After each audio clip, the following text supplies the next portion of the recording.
কথার উপরে আমল করে নিজের জীবনে পরিবর্তন নিয়ে আসতে পারছি না পারছি না, এটা আমাদের ব্যাপার। আল্লাহ কোনো ব্যবস্থা করে দিয়েছেন, কিন্তু ব্যবস্থা চলবেই চলবে, সেটা কোনোদিন শেষ হবে না, সেটা ডিসকানেক্ট হবে না কোনোদিন। কিন্তু আমরা কতটা সেটাকে লাভ নিজের জীবনে নিয়ে আসছি, কতটা সেই সময়টুকুকে কতটা এই কোরআন এবং হাদিসের বাণীকে আমাদের নিজের জীবনে আমরা ইউটিলাইজ করছি, এটা হচ্ছে সবচেয়ে গুরুত্বপূর্ণ বিষয়। এটা আমাদের উপরে আছে। ونعوذ بالله من شرور أنفسنا ومن سيئات أعمالنا من يهده الله فلا مضل له ومن يضلله فلا هادي له وأشهد أن لا إله إلا الله وحده لا شريك له وأشهد أن محمدا عبده ورسوله أما بعد فإن خير الحديث كتاب الله وخير الهدي هدي محمد صلى الله عليه وسلم وشر الأمور محدثاتها وكل محدثة بدعة وكل بدعة ضلالة وكل ضلالة في النار. أعوذ بالله السميع العليم من الشيطان الرجيم. بسم الله الرحمن الرحيم. يا أيها الذين آمنوا اتقوا الله حق تقاته ولا تموتن إلا وأنتم مسلمون. يا أيها الناس اتقوا ربكم الذي خلقكم من نفس واحدة وخلق منها زوجها وبث منهما رجالا كثيرا ونساء واتقوا الله الذي تساءلون به والأرحام إن الله كان عليكم رقيبا. يا أيها الذين آمنوا اتقوا الله وقولوا قولا سديدا يصلح لكم أعمالكم ويغفر لكم ذنوبكم ومن يطع الله ورسوله فقد فاز فوزا عظيما. قال الله تبارك وتعالى في كلامه المجيد وفرقانه الحميد: أعوذ بالله من الشيطان الرجيم. بسم الله الرحمن الرحيم. فمن يرد الله أن يهديه يشرح صدره للإسلام ومن يريد أن يضله يجعل صدره ضيقا حرجا كأنما يصعد في السماء.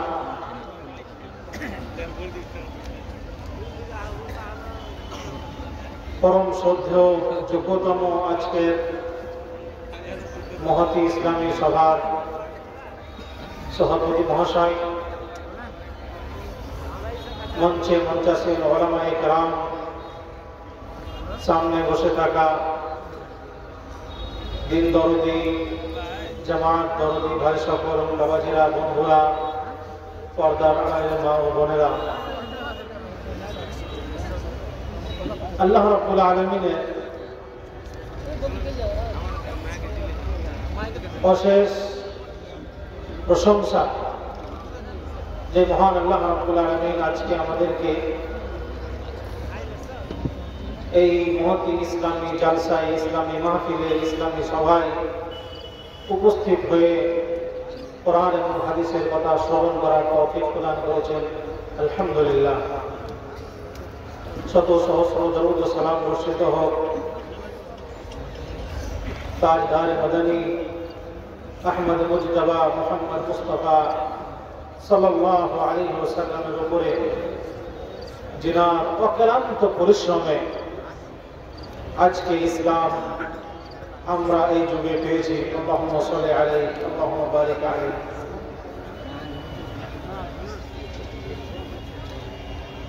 প্রিয় ভাই সকল, আমাদের এই পাকুড় জেলায় এবং আমাদের এই এলাকাতে, শুধু জেলা বললে হয়তো জেলার অনেক প্রান্তে আমরা এখনো যাইনি বা চিনি না সেই জেলার প্রান্তগুলো, আমাদের যে প্রান্ত এলাকা, এই এলাকাতে অনেক জালসা হচ্ছে। আজকেই আমাদের পাকুড় জেলাতে আমার জানা মতে 4 জায়গায় জালসা হচ্ছে ইসলামিক মাহফিল। এগুলো প্রত্যেক জায়গাতে কিন্তু কোরআন হাদিসের কথা শোনা হচ্ছে, প্রত্যেক জায়গাতে আল্লাহ আল্লাহ রসুলের কথা বলা হচ্ছে, প্রত্যেক জায়গাতে যারা ভ্রষ্ট লাইনচ্যুত মানুষ তাদেরকে সঠিক লাইনে নিয়ে আসার প্রচেষ্টা চালানো হচ্ছে। আল্লাহ রাব্বুল আলামিনের তৌফিক, যে আল্লাহ রাব্বুল আলামিন উলামায়ে কেরামদেরকে, যারা আম্বিয়ায়ে কেরামদের ওয়ারিসিন, তাদেরকে এই কাজের জন্য তিনি রেখে দিয়েছেন। কিয়ামত পর্যন্ত তারা কারো মাধ্যমে হোক, যদি জালসা শেষ হয়ে যায়, জালসা নাই হয় ধরে, আমাদের এখানে আবার সিজনের জালসা হয়, এক সিজনে জালসা, প্রত্যেক রাত্রে জালসা, এক রাতে 4টা-5টা করে জালসা। যদি তা নাও হয়, কিছুই না থাকে, তবুও কমসে কম জুমার খুতবা থাকবে, যেখানে ওয়াজ নসিহত করা হয়, মানুষদেরকে বোঝানো হয়, মানুষদেরকে সঠিক পদ্ধতির ব্যাপারে জানানো হয়। এই জুমার খুতবা কিন্তু থাকবেই, আপনি চান বা না চান। আলহামদুলিল্লাহ, আল্লাহ রাব্বুল আলামিনের অশেষ মেহেরবানিতে এই কাজটা কিন্তু উম্মতের জন্য ধারাবাহিকভাবে চলতে থাকবে, কেমন চলতে থাকবে ইনশাআল্লাহ। এখন আমরা নিজেরা ঠিক করবো যে আমরা ওই ধারাতে, ওই লাইনে, ওই পদ্ধতিতে আমরা আছি না নাই, আমরা নিজেদেরকে ওই রাস্তায় নিয়ে আসতে পারছি না পারি না। আমরা উলামায়ে কেরামদের কথার উপরে আমল করে নিজের জীবনে পরিবর্তন নিয়ে আসতে পারছি না পারছি না, এটা আমাদের ব্যাপার। আল্লাহ রাব্বুল ব্যবস্থা করে দিয়েছেন, কিন্তু ব্যবস্থা চলবেই চলবে, সেটা কোনোদিন শেষ হবে না, সেটা ডিসকানেক্ট হবে না কোনোদিন। কিন্তু আমরা কতটা সেটাকে লাভ নিজের জীবনে নিয়ে আসছি, কতটা সেই সময়টুকুকে, কতটা এই কোরআন এবং হাদিসের বাণীকে আমাদের নিজের জীবনে আমরা ইউটিলাইজ করছি, এটা হচ্ছে সবচেয়ে গুরুত্বপূর্ণ বিষয়। এটা আমাদের উপরে আছে, এটা আমাদের উপরে, কেউ বলার দরকার নেই। মাহফিল সাজানো আছে, এইরকম মাহফিল আলহামদুলিল্লাহ অনেক জায়গায় সাজানো হয়, কিন্তু আপনারা আজকে যারা এই মাহফিলে উপস্থিত হয়েছে, আমি বলতে পারি বিগত 5, 7, 10 বছর থেকে এই জেলায় থাকছি, আগে থাকতাম না, কিন্তু এখানে এই চাঁচকির গ্রামে কতজন এই গ্রামের আছেন, কতজন বাইরের আছেন আমি সেগুলো জানি না, কিন্তু আলহামদুলিল্লাহ আজকে কিন্তু সবাই প্রশংসার যোগ্য যে এই জায়গাতে যতগুলো ভিড় আছে, এলাকায় মাদ্রাসার জালসাগুলোতে এমনি ওপেন যেগুলো জালসা হয়, তাবলীগী জালসা হয়, সেখানে এতগুলো ভিড় কিন্তু খুবই কম হয়, খুবই কম। আলহামদুলিল্লাহ, এটার জন্য আপনারা সবারই জন্য আমি দোয়া করছি যে আল্লাহ তাআলা আমাদের সবাইকে যেন, যারাই আজকে উপস্থিত হয়েছে এখানে, যা কিছু কথা আমরা আজকে শুনবো তার প্রতি যেন আমরা পুরোপুরি আমল করতে পারি, আল্লাহ যেন তৌফিক দান করেন, আল্লাহুম্মা আমিন। সম্মানিত ভাই, আল্লাহ রাব্বুল আলামিন এই দুনিয়াতে আমাদেরকে ইসলাম দিয়েছেন, বিরাট বড় একটি নিয়ামত। ইসলাম একটি এমন বড় নিয়ামত, যার কাছে ইসলাম নেই এবং ইসলামের মধুরতা সে বুঝে গেছে, যার কাছে ইসলাম পৌঁছায়নি, এমন বাড়িতে জন্মগ্রহণ করেছে যে বাড়িতে ইসলাম নেই, এবং তার অন্তরের মধ্যে আল্লাহ ইসলামের ভালোবাসা দিয়েছেন, সে বুঝতে পারবে যে ইসলাম কত বড় নিয়ামত। আপনি আমি যে এমন বাড়িতে জন্মগ্রহণ করছি যেখানে ইসলামী বাড়ি, আমার আব্বা মুসলিম, আমার দাদু মুসলিম, আমার পুরো বংশবাড়ি মুসলিম, আমাকে ইসলাম ধর্ম ফলো করার জন্য, ইসলামের মোতাবেক জীবনযাপন করার জন্য কোনো রকম কষ্ট হয় না, কোনো রকমের কোরবানি দিতে হয় না, কোনো রকমের স্যাক্রিফাইস করতে হয় না। কিন্তু যে ব্যক্তি মুসলিম ঘরে জন্মগ্রহণ করেনি, যে ব্যক্তি মুসলিম হয়ে দুনিয়ায় আসেনি, তার অন্তরের মধ্যে আল্লাহ ইসলামের ভালোবাসা দিয়ে দিয়েছে, ওই বুঝ শক্তি আল্লাহ তাআলা দিয়ে দিয়েছেন। এই দুনিয়ার যে যতগুলো মাখলুক আছে, বড় বড় মাখলুক, সমস্ত মাখলুকের চলাফেরা সবকিছু সে বুঝে দিয়েছে, এবং ওর অন্তরের মধ্যে এটা চলেছে যে আল্লাহ এই দুনিয়াকে চালানোওয়ালা, এই দুনিয়ায় একমাত্র ইবাদত বন্দেগী করার লায়ক যোগ্য শুধুমাত্র তুমি। যার অন্তরের মধ্যে এই ধারণা, এই চিন্তা, এই ধারা ঢুকে গেছে, তাকে জিজ্ঞাসা করেন যে ইসলামটা কত বড় নিয়ামত। ভাই সকল, তার জন্য আল্লাহ রাব্বুল আলামিন বলছেন আমাদেরকে বোঝা উচিত। আল্লাহ বলছেন ইন্না দীনা ইনদাল্লাহিল ইসলাম। আল্লাহ রাব্বুল আলামিনের কাছে সবচেয়ে গুরুত্বপূর্ণ সবচেয়ে প্রিয় ধর্ম হচ্ছে ইসলাম। ইসলাম ছাড়া কিছু নয়। এখন আমরা যদি ইসলাম ধর্মকে পেয়েও, ইসলাম ধর্মের কথা শোনা সত্ত্বেও, ইসলাম ধর্মের এত গুরুত্বপূর্ণ একটি কিতাব যার নাম কোরআন, তাকে পেয়েও আমরা যদি তার মোতাবেক জীবনযাপন না করতে পারি, যেটা কমপ্লিট জীবন বিধান, সে জীবন বিধানকে মেনে চলে যদি তার মোতাবেক আমরা জীবন না চালাতে পারি, তাহলে এর থেকে বড় মাহরুম এবং এর থেকে হতভাগা করার কথা আর কিছুই আমাদের জন্য হতে পারে না। সম্মানিত ভাইয়েরা, তার জন্যই আপনারা যদি মনে করি যে আমাদেরকে আল্লাহ ইসলাম দিয়েছেন, এই ইসলাম থাক না, আমরা তো মুসলিম হয়ে গেছি, তো আমার নামও তো ইসলামী নাম, আমরা ইনশাআল্লাহ জান্নাত পেয়ে নেব, আমরা ইনশাআল্লাহ যারা মুমিন, যারা সোলাহা, তাদেরই রাস্তায় আমরাও চলবো, তো আমরা যেমনই থাকি না কেন ইসলামের কথা মোতাবেক চলি বা চলি না, আমাদের জন্য যথেষ্ট জিনা। তার জন্য কবি বলছেন নাম তুনে মোহাম্মদ আলী রখ লিয়া, নাম তুনে মোহাম্মদ আলী রখ লিয়া, क्या यही बस मुसलमान की पहचान है। আমাদের চলাফেরার মাধ্যমে, আমাদের কথাবার্তার মাধ্যমে, আমাদের জীবনশৈলীর মাধ্যমে ইসলামের প্রত্যেকটা বিধান যেন প্রফুল্লিত হয়ে ওঠে, এই প্রচেষ্টা আমাদের করতে হবে। আজকে আমাদের অবস্থা তেমন হয়ে আছে, বড়াই বাহুল্য, আফসোস হয় যে আমরা ইসলামের যেটা পাঁচটি বুনিয়াদে যেটা স্তম্ভ আছে, সেই পাঁচটি স্তম্ভকেও মেনে চলি না, বাকিগুলো ছেড়ে দিন।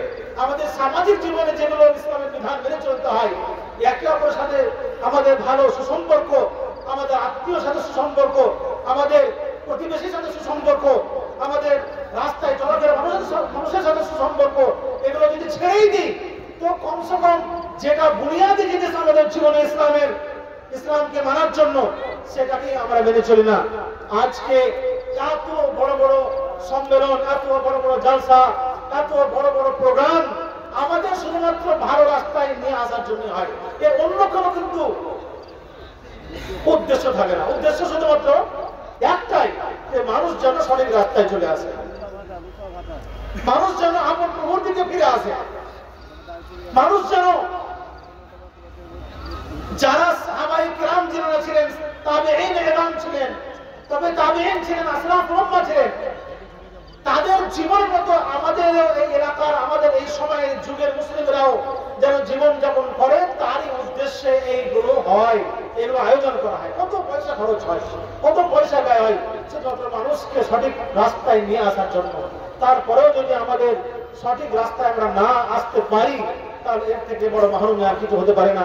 আল্লাহ সুবহানাহু ওয়া তাআলা বলছেন ইন্না ফি খালকিস সামাওয়াতি ওয়াল আরদ ওয়া ইখতিলাফিল লাইলি ওয়ান নাহার লাআয়াতিন লিউলিল আলবাব।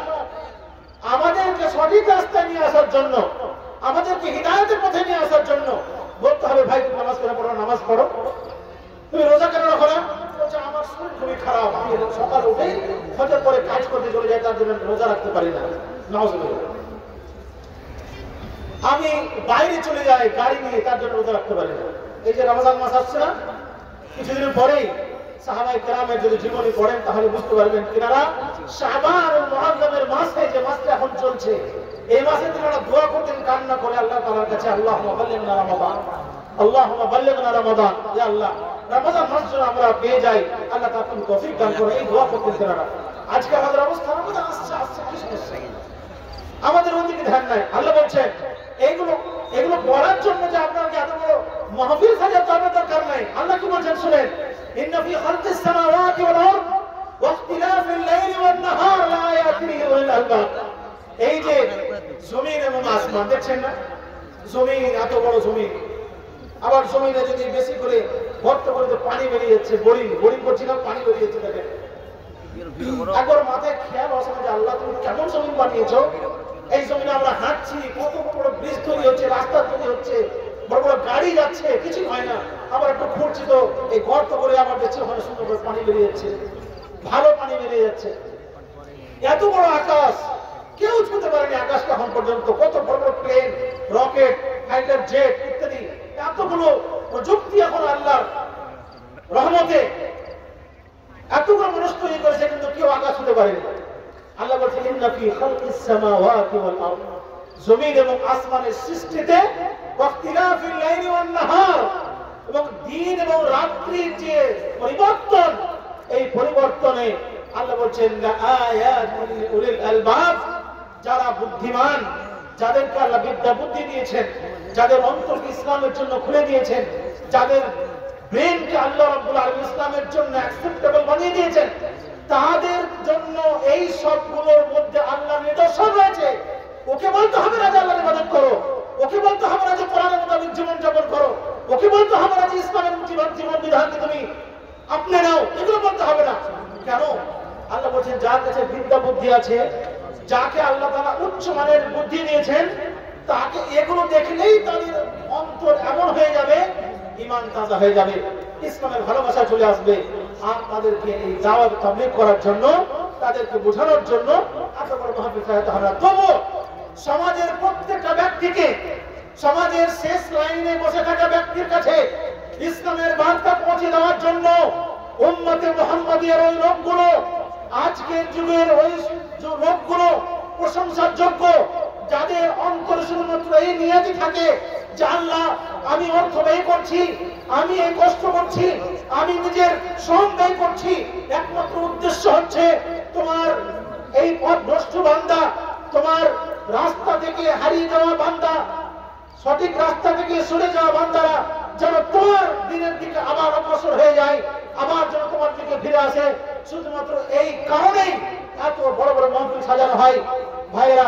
নচেত আল্লাহ তাআলার কোরআনের মধ্যে যদি আমরা একবার গবেষণা করি, কোরআন যদি তিলাওয়াত করি, কোরআনকে যদি পড়ি, কিছুই করতে হবে না। শুধুমাত্র জুমার দিনে খুতবার আগে যদি পৌঁছে গিয়ে খুতবাটা ভালোভাবে শ্রবণ করি, তাহলে 1-2 মাসের মধ্যে মাত্র আপনার জীবনে অনেক কিছু পরিবর্তন চলে আসবে। কিন্তু আমরা হতভাগা, আমরা তাই গল্প করছিলাম যে খুতবা যাকে শোনাবো সে কিন্তু খুতবায় আসে না, খুতবা যাকে শোনানো যাবে সে কিন্তু খুতবা আসে। মানে যারা নামাজি, যারা মুখে দাড়ি রেখেছে, যারা সুন্দর কোরআন তেলাওয়াত করে, যারা আল্লাহকে ভয় করে, যারা তাহাজ্জুদ গুজার, ওরাই আগেই মসজিদে পৌঁছায় জুমার দিনে। আর যারাকে বলে, যাদেরকে উদ্দেশ্য করে খুতবা দেওয়া হয় যে ওরা ওদের ব্যাপারে আমি কিছু শোনাবো, কিছু বলবো, তাদেরকে উপদেশমূলক কথা বলবো, তারা কিন্তু আর নাই, তারা আসবে 5 মিনিট আগে। এইরকম যদি আমাদের জীবন হয়, এইরকম যদি আমরা কোরআনকে, দ্বীনকে, ইসলামকে তাকে মজাক বানিয়ে নিই, অট্টহাসি বানিয়ে নিই, তাহলে আল্লাহ তাআলা যখন তার কবজাতে আমরা আসবো, কোনোদিন আল্লাহ তাআলা ছেড়ে দেবেন না ভাই। তাই আমরা মনে করি যে এত যুবক, এত মদ খাওয়া হচ্ছে, গাঁজা খাওয়া হচ্ছে, জুয়া খেলা হচ্ছে, ওরা তো ভালোই এখন চলছে, সুন্দর, কোনো অসুবিধা হয় না। আর যারা মুরব্বী মানুষ, যারা নামাজ পড়ে, যারা আল্লাহকে দেখে ভয় করে, তাদের জীবনে ওই রকমই যেখানে ছিল সেখানে থাকছে। কেন এরকম? আল্লাহ তাআলা বলেছেন কোরআনের মধ্যে, ওয়ালা তাহসাবান্নাল্লাহা গাফিলান আম্মা ইয়ামালুয যালিমুন ইন্নামা ইউআখিরুহুম লিয়াউমিন তাশখাসু ফীহিল আবসার। সত্যিকারই আপনাকে যদি আমি আরবিতে এই আয়াতের শক্তি বোঝাতে পারতাম, ব্যাখ্যাটা, তাহলে আপনাদের মধ্যে সবাই আশা করি যাদের অন্তরের মধ্যে ইসলাম আছে, ইসলামের একটুকু ভালোবাসা আছে, সবাই নিজের জীবন পরিবর্তন করতে পারবে। কিন্তু দুঃখিত যে ওই ভাষার মানে পুরোপুরি ব্যাখ্যা করতে পারা যাবে না, যেটা আল্লাহ তাআলা বলতে চাইছে। ওর জন্য আপনাকে আরবি শিখতে হবে কিন্তু, এবং আরবি বুঝতে হবে। আল্লাহ বলছেন ওয়ালা তাহসাবান্নাল্লাহা গাফিলান আম্মা ইয়ামালুয যালিমুন, যারা জুলুম অত্যাচার করে, যারা ইসলামকে নিয়ে ছেলে খেলা করে, যারা ইসলামকে নিয়ে অট্টহাসি করে, যারা ইসলামের কিছু কথা মানে, কিছু কথা মানে না, যারা ইসলামের যে কথাগুলো তাকে ইচ্ছা হয় যে মানবো, অনুকরণ করবো, ওটাকেই অনুসরণ করে, যেটা ইচ্ছা হয় অনুসরণ করবো না সেটাকে ছেড়ে দেয়, তাদের ব্যাপারে আল্লাহ তাআলা কিন্তু গাফিল নয়। আল্লাহ রাব্বুল আলামিন তাদের ব্যাপারে কিন্তু গাফিল নয়, ভুলে যাবে তাদেরকে যে না ঠিক আছে তোমরা যা ইচ্ছা তাই করো, তোমাদেরকে ছাড় দিয়ে দিলাম, তোমরা কিছু হবে না তোমাদের, যে না, আল্লাহ সব দেখছেন। আল্লাহ তাআলা আবার এসে বলে দিচ্ছেন কিন্তু ওয়ালা তাহসাবান্নাল্লাহ, খবরদার তোমরা মনে করো না যে যারা জুলুম করে, অত্যাচার করে, যারা নামাজের সময় হলো নামাজ পড়ে না, যারা রমজান মুবারকের মাস আসা সত্ত্বেও, পাওয়া সত্ত্বেও ফরজ যেমন সিয়াম সেটা পালন করে না, যারা ইসলামের জীবন বিধান মতো জীবন যাপন করে না, তাদের কথা মনে করো না, তাদেরকে আল্লাহ তাআলা ভুলে গেছেন, তাদেরকে দেখেন না, তাদেরকে স্মরণ রাখেন না, যে না তাদেরকে অবশ্যই স্মরণ রাখেন। আল্লাহ বলছেন ওয়ালা তাহসাবান্নাল্লাহা গাফিলান আম্মা ইয়ামালুয যালিমুন ইন্নামা ইউআখিরুহুম লিয়াউমিন তাশখাসু ফীহিল আবসার। আল্লাহ তাআলা ওদেরকে ছাড় দিয়েছেন। কি করেছেন? ওদেরকে ছাড় দিয়েছেন এমন এক দিনের জন্য, দিন পর্যন্ত, যেই দিন যদি আপনারা দেখি তাহলে আমাদের চোখ উল্টে যাবে, দৃষ্টি উল্টো হয়ে যাবে। অত ভয়ানক দিন, ওই ভয়ানক দিনের জন্য আমাদের দৃষ্টি উল্টো হয়ে যাবে। এইরকম এক দিন পর্যন্ত আল্লাহ তাআলা তাদেরকে ছাড় দিয়েছেন। যারা ভাইরা এখনো পর্যন্ত লাইন হারিয়ে আছেন, আল্লাহকে ভুলে আছেন, যাদের কানে এখনো পর্যন্ত ইসলামের বাণী পৌঁছা সত্ত্বেও তাদের অন্তরে ইসলামের বাণী পৌঁছায় না, যারা এখনো পর্যন্ত এই অবস্থায় আছে যে তারা নিজের অবস্থা পরিবর্তন করার প্রচেষ্টা করেন না, তাদেরকে বলি ভাইরা, আপনারা এখনো আপনাদের সময় আছে, সময়কে কাজে লাগিয়ে, সময়কে সুযোগে লাগিয়ে আপনাদের জীবনকে এখনো পরিবর্তন করেন। ভুল হতে পারে, আপনার দ্বারা ভুল হতে পারে, সেই ভুল কিন্তু সেটাকে কন্টিনিউ করা যাবে না। আপনি যদি মনে করছেন যে আমার দ্বারা ভুল হচ্ছে, আপনাকে সেটা এড়ানো যাচ্ছে যে আমার ভুল হচ্ছে, কিন্তু সেই ভুলটা যদি আবার ভুল করেই যান, তাহলে কিন্তু এটা ভুল হবে, এটা আপনার জেনে শুনে ভুল হয়ে গেল, এটা আপনার জেনে শুনে ভুল হয়ে গেল।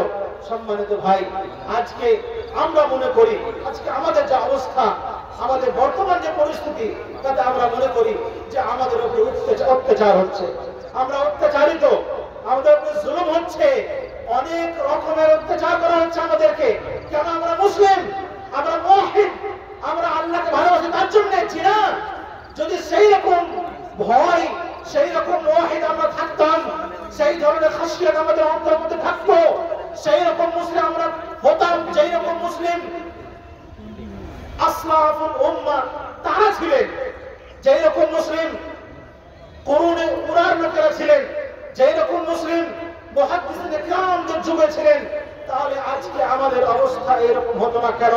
তাদের যদি আপনি তারিখ পড়েন, তাদের যদি আপনি জীবনী পড়েন, তাদের যদি আপনি ইতিহাস পড়েন, তাহলে আপনি বুঝতে পারবেন যে তারাও আমাদের মতো কোরআনকে মানত, তারাও আমাদের মতো কোরআনকে বিশ্বাস করত, তারাও আমাদের মতো মুসলিম নিজেকে বলতো, কিন্তু তাদের জীবন যাপন ছিল পুরোটাই আমাদের চেয়ে ভিন্ন। তারা যা কিছু শুনত পুরোপুরি তার উপরে আমল করার চেষ্টা করত, এমন হয়নি। কিন্তু হ্যাঁ, সেই যুগেও যখন এরকম অবস্থা হয়েছে যে তারা নিজেদের মধ্যে দ্বন্দ্ব লাগিয়ে রেখেছে, তারা কোনো প্ল্যানিং করেনি, তাদের মধ্য থেকে দিন হারিয়ে গেছে, তারা নিজে ঝগড়া ঝঞ্ঝটে মত্ত হয়ে গেছে, তাদের অবস্থা এমন হয়েছে যে পিছন থেকে দুশমন এসে তাদেরকে হানা করে সবকে জবাই করে কতল করে চলে গেছে, তারা চুপচাপ দাঁড়িয়ে থেকেছে। 1 মিনিট পর্যন্ত তাদেরকে প্রতিরোধ ক্ষমতা 1% পর্যন্ত ছিল না। কেন? তাদের অন্তর থেকে সেই ধরনের ঈমান আল্লাহ তাআলা বের করে নিয়েছিলেন। তখনই হবে সেটা যখন আমরা বারবার কোরআনের কথা শুনবো, বারবার দ্বীনের কথা শুনবো, বারবার ইসলামের কথা শুনবো, আর তা সত্ত্বেও আমরা কথা শোনার মোতাবেক আমাদের নিজের জীবনযাপনকে আমরা পরিবর্তন করবো না, তো আমাদের অবস্থাও সেই রকম হবে। আজকে অন্য কাউকে দোষ দিলে চলবে না, আজকে দোষ দেওয়ার জন্য অন্য কেউ নাই, দোষী আমরাই। সমাজের মধ্যে যতগুলো ব্যাধি আছে, আমাদের মধ্যে কজন আছি যা আমরা মনে করি যে এটা আমার দায়িত্ব, আমাদের সবারই সাময়িক দায়িত্ব, সেই দায়িত্বকে পালন করতে হবে, সমাজ থেকে ব্যাধিকে, রোগকে আমাদেরকে সরাতে হবে। সম্মানিত ভাইরা, যদি আমরা মনে করতাম সেই দিনই যে সমাজের মধ্যে এই একটা ব্যাধি, এই একটা রোগ, এই একটা জুলুম হচ্ছে এবং আমি একজন দায়িত্বশীল, আমাকে দায়িত্ব নিয়ে এই ব্যাধিকে, এই রোগকে সমাজ থেকে সরাতে হবে, তাহলে সমাজ এই পর্যায়ে আজকে পৌঁছাতো না। ভাই, সমাজ আজকে এই পর্যায়ে পৌঁছাতো না। আপনি বাড়ি থেকে যখন বের হন নামাজ পড়ার জন্য, আপনার আত্মীয়র ছেলে, আপনার প্রতিবেশীর ছেলে নামাজে যাবে না, আপনি চুপচাপ নামাজ পড়তে চলে যাবেন, আর আপনি ওকে কিছুই বলবেন না। আপনি মনে করেন আমার নামাজ তো হয়ে গেল, আমার দায়িত্ব খালাস, আমার আল্লাহ নাজাতের জন্য যথেষ্ট হয়ে গেল। কখনো হতে পারে না। আপনার কাছে যদি ক্ষমতা থাকে, আপনার কথা যদি সমাজে চলে, আপনি যদি সাহেবুর রায় হন, আপনার কথা যদি মানুষ মান্যতা দেয়, তাহলে অবশ্যই জেনে রাখেন আপনার মধ্যে যদি সেই স্মরণ শক্তি থাকে, তা সত্ত্বেও আপনি যে দায়িত্ব পালন না করেন, আল্লাহ রাব্বুল আপনাকে ছেড়ে দিবে না। এবং সমাজ আজকে আজকে যে অবস্থায় পৌঁছেছে ওর জন্য আপনি অতটাই দায়ী যতটা যে লোকটা সমাজকে ওই জায়গায় নিয়ে গেছে ও দায়ী। সম্মানিত ভাই, একটা আয়াত পড়েছিলাম, ওই আয়াত আমি ব্যাখ্যা করে ওদের কথা শেষ করবো। আল্লাহ সুবহানাহু ওয়া তাআলা বলছেন, ফামান ইউরিদিল্লাহু আন ইয়াহদিয়াহু ইয়াশরাহ সাদরাহু লিল ইসলাম ওয়া মান ইউরিদ আন ইউদিল্লাহু ইয়াজআল সাদরাহু দায়িকান হারাজা। আমরা সবাই কোরআনের কথা শুনি, আমরা সবাই ইসলামী মাহফিলে উপস্থিত হই, আবার আমাদের মধ্যে এরকম আছে যে কেউ আছে যে এটা আমার ফেভারিট বক্তা, এটা আমার একদম এক নম্বর সবচেয়ে প্রিয় বক্তা। তো প্রিয় বক্তাকে শুনলাম, যা বললে বললে, বাকি চলে গেলাম। ওই ইউটিউব সার্চ করে আমরা প্রিয় বক্তাকে শুনিনি, যেটা বললে সেটাই হাত আখির খালাস, তারপর আর কোনো কথা নেই। ওর কথা যেটা সে বলছে, আপনি যদি তারই মোতাবেক জীবনযাপন করতেন তাহলে জীবনটা এরকম হতো না, তবুও জীবনটা এইরকম হতো না। আমাদের সমাজে কি ধরনের লোক আছে দেখেন, এখন এখান থেকে বুঝতে পারবেন যে আমরা কোন ক্যাটাগরির লোক। আল্লাহ বলছেন, ফামান ইউরিদিল্লাহু আন ইয়াহদিয়াহু ইয়াশরাহ সাদরাহু লিল ইসলাম। আল্লাহ রাব্বুল আলামিন যাকে হিদায়াত দিতে চান, যাকে নিজের কাছে করে নিতে চান, যাকে নিজের প্রিয় বান্দা করে নিতে চান, তাহলে তার কি করেন, অন্তরকে আল্লাহ সুবহানাহু ওয়া তাআলা ইসলামের জন্য খুলে দেন। তার অন্তরকে আল্লাহ রাব্বুল আলামিন ইসলামের জন্য খুলে দেন। যখন ইসলামের কথা হবে, যখন কোরআনের কথা হবে, যখন জান্নাত জাহান্নামের কথা হবে, তার অন্তরের সঙ্গে সঙ্গে ঢুকে যাবে। তারপরে যদি সে কোনো গুনাহ করে থাকে, যদি গত রাত্রে কোনো গুনাহ করে থাকে, গতকালকে কোনো গুনাহ করে থাকে, সে যদি শুনে নেয় যে যে কাজটা আমি গত রাত্রে করেছিলাম, যে কর্ম আমার দ্বারা গতকাল তো হয়ে গেছে, আজকে আমি কোন আলেমের মুখ থেকে, আজকে আমি কোরআন এবং হাদিসের ব্যাখ্যা দিয়ে বুঝতে পারলাম যে কাজটা আমার করা ঠিক হয়নি। আল্লাহ, আজকে আমি তওবা করছি যে ইনশাআল্লাহ কালকে থেকে সেই কাজ আমার দ্বারা আর হবে না। আল্লাহ তাআলা বলছেন, ওই ব্যক্তি ওরাই যাদের অন্তরকে আল্লাহ তাআলা ইসলামের জন্য খুলে দিয়েছেন। ইসলামের প্রত্যেকটা কথা তার কাছে অ্যাকসেপ্টেবল হবে, ইসলামের প্রত্যেকটা কথা তার অন্তরে ঢুকে যাবে, ইসলামের প্রত্যেকটা কথাই সে নিজের জীবনে বাস্তবায়ন করবে। এবং আল্লাহ বলছেন, ওয়া ইউরিদু আন ইউদিল্লাহু, যাকে আল্লাহ তাআলা মনে করবেন সে যেন পথভ্রষ্ট হয়ে যায়, লাইনচ্যুত হয়ে যায়, সঠিক পদ্ধতিতে না চলে, তাহলে তার অবস্থা এমন হবে, আল্লাহ বলছেন, ইয়াজআল সাদরাহু দায়িকা, তার অন্তরকে আল্লাহ তাআলা ছোট করে দিবেন। অনেক বলা যাবে, অনেক নসিহত শুনলে দেখবেন কোনো কোনো লোক যে কোনো জালসায় পৌঁছে যাবে, আল্লাহ তাআলা অন্তর খুব ছোট রেখেছে। আপনি দেখবেন সমাজের মধ্যে অনেক লোক আছে, কারণ আপনি আমি বসে এখান থেকে যদি আমরা নিজেরা সমীক্ষা করি, নিজেরাই যদি আমরা সমীক্ষা করে নিই এখানে বসেই যে আমরা কোন ক্যাটাগরির লোক, আল্লাহ আমার অন্তরে তুমি এমন দেখেছো যে আমরা যখন কোরআন হাদিসের কথা শুনি, আমরা যখন কোন হালাল হারামের কথা শুনি, আমরা যখন জেনে নিই যে এই কাজটা করা হালাল, এই কাজটা করা হারাম, এই কাজটা করা আমার জন্য বৈধ, এই কাজটা করা আমার জন্য অবৈধ, তো আল্লাহ ওই কথা শোনার পরে পরে আমার অন্তর ঢুকে যায় এবং তারপরে সেই কাজটাকে আমি না তো করে নিই বা আমি বর্জন করে নিই। তার যদি এই ব্যাপার আপনার হয়, তাহলে মনে করেন যে আল্লাহ তাআলা আপনাকে কি করেছে, বাছাই করেছে। কোন বান্দাদের মধ্যে? যে আল্লাহ তাআলা বলছেন, আল্লাহ ওই বান্দাদেরকে বাছাই করে নিয়েছেন নিজের হিদায়াতের জন্য, যার অন্তরকে আল্লাহ ইসলামের জন্য কি করেছেন, খুলে দিয়েছেন। এবং আমি আপনি যদি এইরকম হই যে আমি আজকে 10 বছর 20 বছর থেকে 30 বছর থেকে বা বিগত 2-4 বছর থেকে জালসায় আসি, মাহফিলে আসি, বক্তব্য শুনি, অনলাইন কথা শুনি, তা সত্ত্বেও আমাদের জীবনে পরিবর্তন আসে না। যা বলে আলেম, যা বলে কোরআন হাদিস, যা বলে শরিয়াত, আমার তার সাথে কোনো প্রবলেম নেই। আমার কাজ হওয়া নিয়ে দরকার আছে, আমার নিজের বিজনেস হওয়া নিয়ে দরকার আছে, আমার জীবনযাপন হওয়া নিয়ে দরকার আছে। তাহলে যদি সেই রকম হয়, তাহলে মনে রাখবেন যে আল্লাহ আপনাকে ওই লোকগুলোর ক্যাটাগরির মধ্যে রেখেছে যে তার অন্তরকে আল্লাহ ছোট করে রেখেছেন। ইসলামের কথা ঢুকবে না, ইসলামের কথা ঢুকবে না। যতই বলে তীর দ্বারাতে ওর অন্তরের মধ্যে ইসলাম ঢুকান না কেন, কোনোদিন ঢুকবে না। আল্লাহ ওর অন্তরকে ছোট করে দিয়েছেন ইসলামের জন্য, দ্বীনের জন্য, কোরআনের জন্য, হাদিসের কথার জন্য। তার অন্তর ছোট হয়ে গেছে, আল্লাহ বানিয়েছেন। তার জন্য সম্মানিত ভাই, আমি এই কথাই বলবো যে সবকিছু শুনেন, আল্লাহ তৌফিক দিয়েছেন, আসেন, আরো আসেন। জুমার খুতবাতে, জুমার খুতবা শুরু হওয়ার আগে নয়, কোনো উযরের সানি ছাড়া, অন্য কোনো কারণ ছাড়া আপনি বিনা কোনো কারণে বাড়িতে বসে, দোকানে বসে আড্ডা বেড়ে কোনো হারাতে, কোনো অবস্থাতে জুমার খুতবা মিস করবেন না। খুব গুরুত্বপূর্ণ কথা সেখানে আলোচনা করা হয়, সেখানে পৌঁছাবেন এবং এই পৌঁছানোর পরে নিজের জীবন নিয়ে আপনি পর্যালোচনা করবেন, নিজের জীবন নিয়ে সমীক্ষা করবেন যে আল্লাহ তুমি আমাকে কোন ক্যাটাগরিতে রেখেছো, কোন জায়গায় রেখেছো, কোন শাড়িতে রেখেছো। তোমার কথা শুনে, তোমার দিনের কথা শুনে, তোমার কোরআনের কথা শুনে, তোমার রাসূলের হাদিসের কথা শুনে, তোমার রাসূলের ইরশাদাত নাসায়ের কথা শুনে আমার অন্তর কি গলে যায়? না গলে না। আমার অন্তরে কি তোমার শরীয়তের কথা, তোমার কোরআনের কথা ঢুকে যায়? না ঢুকে না। যদি ঢুকে যায় তাহলে আল্লাহ তাআলা আপনাকে বাছাই করে নিয়েছেন নিজের খাস এবং প্রিয় বান্দাদের মধ্যে। যদি না ঢুকে তাহলে আজকে থেকে আল্লাহর কাছে আপনি তওবা করেন, দোয়া করেন, আল্লাহর কাছে হিদায়াতের তলবগার হন যে আল্লাহ আমাকে তুমি ওই বান্দাদের মধ্যে বানিয়ে দাও যার তুমি অন্তর ইসলামের জন্য বলে দিয়েছো। ইসলামের কথা যখন আলোচনা হবে, যখন তোমার কোরআনের কথা আলোচনা হবে, আমি যেন মনোযোগ সহকারে শুনি এবং যা কিছু শুনি তার প্রতি যেন আমল করার পুরো প্রচেষ্টা করি। শয়তানের ওয়াসওয়াসা থাকলেও যেন আমি আমল করি।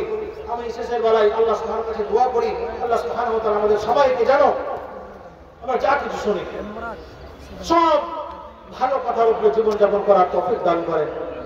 ইলাহুল আলামিন, আমরা আজকে পুরো বিশ্বে লাঞ্ছিত, ঘৃণিত, পদপলিত। আল্লাহ আমাদের অবস্থাকে তুমি ছাড়া কেউ ভালো করতে পারবে না। আজকে আমরা তওবা করছি যে আল্লাহ তোমার কথার মোতাবেক, তোমার শরীয়তের মোতাবেক আমরা জীবন যাপন করবো যতটা পারবো।